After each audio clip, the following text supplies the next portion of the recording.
جو پانی گر رہا ہوتا ہے اس کو مسجد میں گرانا چاہیے یا بچانا چاہیے.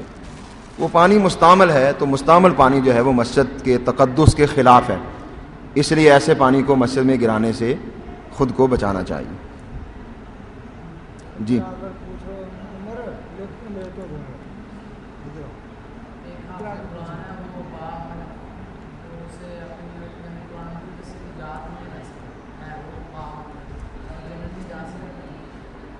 اصل بنیادی چیز تو یہی ہے کہ قرآن جب یاد کیا ہے تو اس کو یاد رکھنا چاہیے، بھولنا نہیں چاہیے.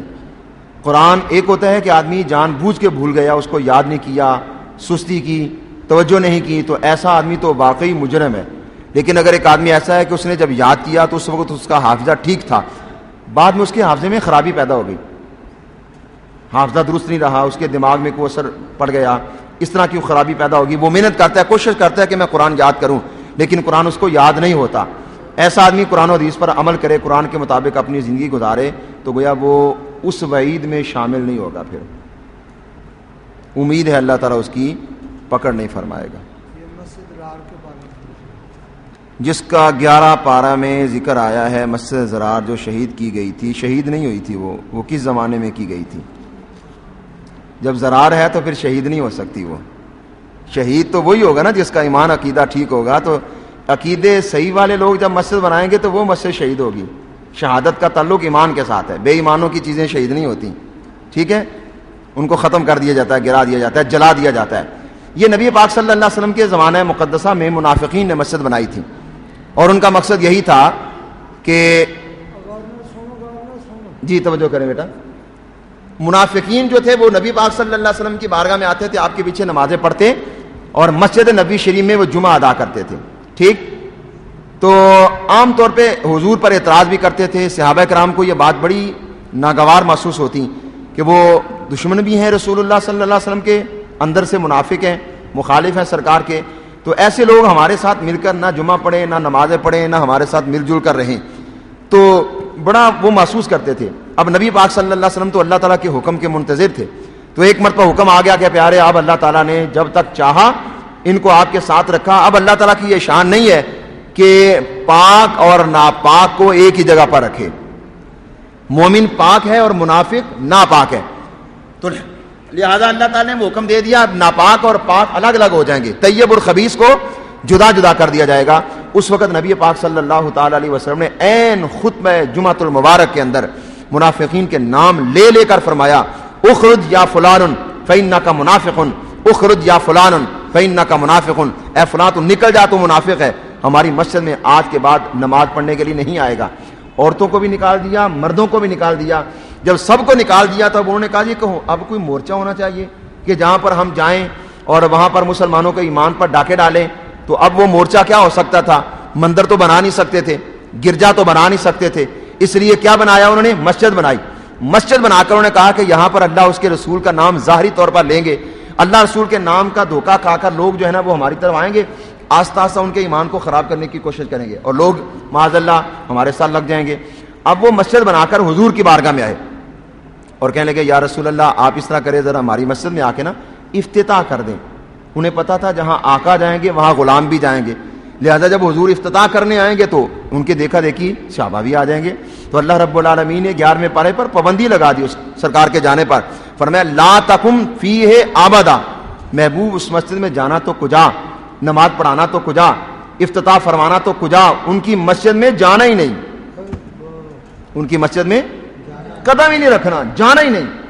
یہ پابندی ہے تجھ پر بھی اور تیرے وساطت سے تیرے غلاموں پر بھی، ان کی مسجد میں نہیں جانا. آج ہمارے کئی جو ہے نا وہ نوجوان ہوتے ہیں جو اپنے آپ کو جو بڑے روشن خیال سمجھتے ہیں اور پروفیسر ٹائپ آج کل لوگ جس قسم کے مل گئے، جدید تعلیم یافتہ، کہتے ہیں جی اتنی سختی نہیں، مسجد تو اللہ کی ہے جی، تو نماز تو اللہ کی پڑھنی ہے، ہم نے اپنی نماز ادا کرنی ہے، لہذا اتنی پابندی کہ ان کی مسجد میں نہیں جانا، ان کی مسجد میں جا کے نماز نہیں پڑھنی. بھائی اللہ نے بتا دیا ہے کہ ہر مسجد اس قابل نہیں ہے کہ وہاں پر جا کر نماز پڑھی جائے.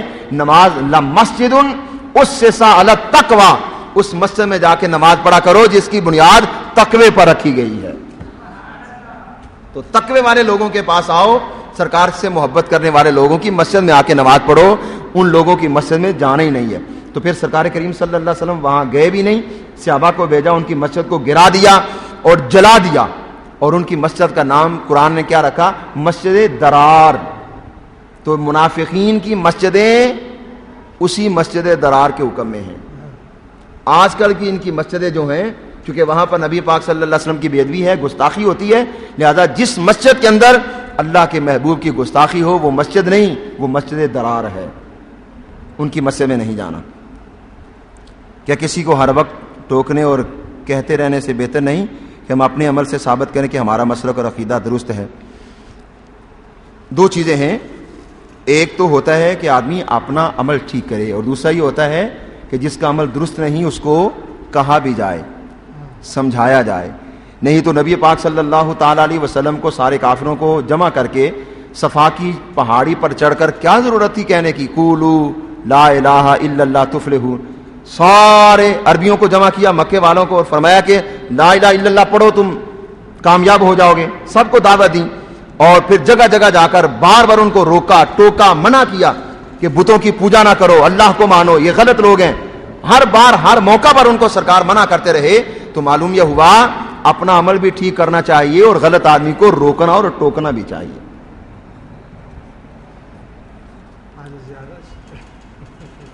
ہم اپنے عمل سے ثابت کیوں نہیں کرتے کہ ہم اہل سنت ہیں؟ عمل سے کس طرح ثابت کریں؟ اللہ کی وجہ سے ہمارا جو عمل ہے وہ سنت کے مطابق ہے, اور واقعی ہم اہل سنت ہیں. ہمارا نام بھی اہل سنت, ہمارا کام بھی اہل سنت کا ہے, ہمارا عمل اللہ کے فضل سے اہل سنت کے مسلک کے مطابق ہے, اور ہم واقعی اہل سنت ہیں, اور یہی ہمارا عمل ہے جو ہمارے بزرگوں نے ہمیں دیا, اسی طریقے پر ہم چل رہے ہیں. کچھ اعتراضات کرنے والے یہ کہتے ہیں کہ اہل سنت کے عمل سے تو یہ نہیں لگتا کہ وہ درست عقیدہ رکھتے ہیں.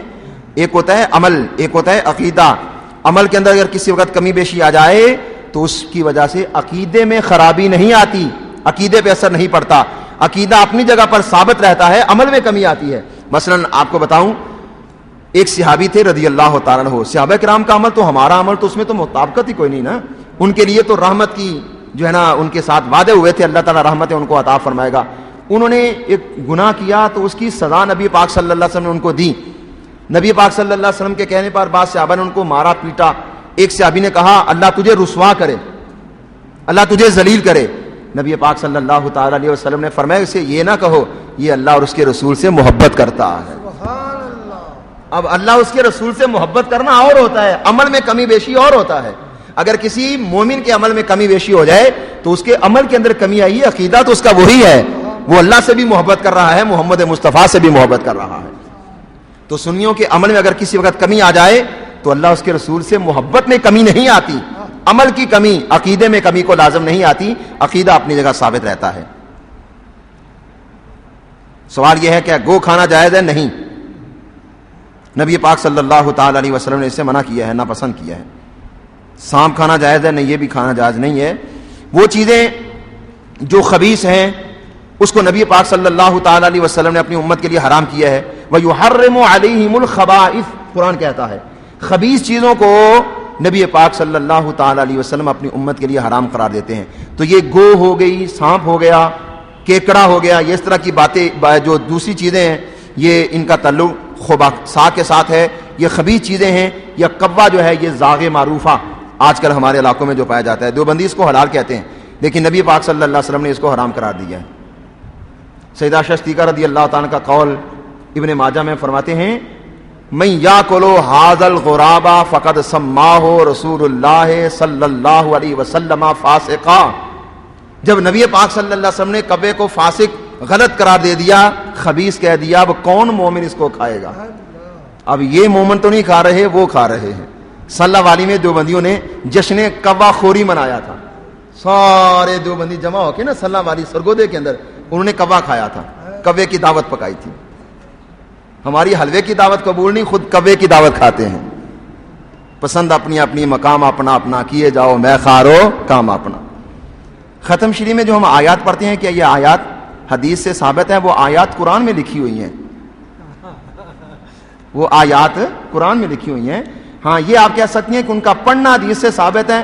ان کے پڑھنے کے بارے میں نبی پاک صلی اللہ علیہ وسلم کی بے شمار حدیثیں ہیں جس میں سرکار کریم صلی اللہ علیہ وسلم نے ان آیتوں کی باقی آیتوں سے زیادہ فضیلت بیان کی ہے.